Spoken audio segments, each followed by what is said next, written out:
بخشیده با آغاز سال نو تحصیل، روزی دانش و درس صلح در برابر دیگر مؤسسه‌های تعلیمی در کالج آموزگاری شهری پنجکند نیز جمع آمدی تنطنه‌ای برگزار گردید. در چهاربینی معاون رئیس شهری پنجکند مراد شکرزاده و دیرکتور کالج آموزگاری اشتراک و سخنرانی نمودند. در آغاز دیرکتور مؤسسه همه حاضرین را به مؤسسه خوش آمدید گفت، به همه خوانش باقرار تمنا نمود. معاون رئیس شهر پنجکند مراد شکرزاده پیام شادباشی رئیس شهر عبدالخالق خالقزاده را به سهم حاضرین رسانیده قید نمود که شهادت روشن احترام بزرگ دولت و حکومت و صلح و ثبات سیاسی جامعه، مقام علم و معارف، معنویات و معرفت، مهنت پرمشقت آموزگاران و زحمت خوانندگان و مکتب بچگان یعنی نسل آینده ملت است. درس صلح نسل جوان را تشویق می کند که علم را آموزند، حیات را دوست دارند، یکدیگر را احترام کنند و در پایداری صلح و ثبات سهم گذار باشند.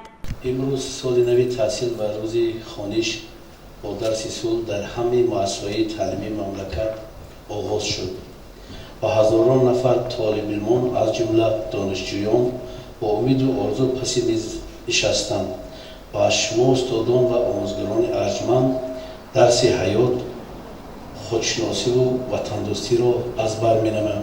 این روز و 34مین سالگرد استقلال وطن عزیزمان را که در آستانه‌اش قرار داریم، با کمال صمیمیت از نام مقامات اجرایی محلی حاکمیت دولتی شهر پنجکند و از نام محترم رئیس شهر و شما آموزگاران ارجمند، خوانندگان و والدان محترم مبارکباد می‌نمایم و برایتان روزگار آباد و در تعلیم و تربیت نسل نورس از بر رماندن دانش‌های زمانوی برای کامیابی‌ها آرزومندم. در ادامه چهاربینی آموزگاران مؤسسه سخنرانی نموده روز دانش را همچون عید معرفت و دانش به همگان تبریک گفتند.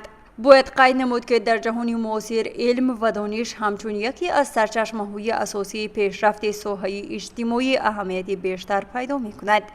از این نقطه نظر حیات و پیشرفت جهان معاصر از هر یک شخص معلومات و کسب را طلب می‌نماید.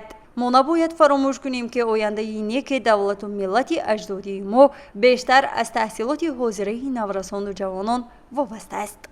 گزارش مرتبه رحمانوه و شاه حسین صالح.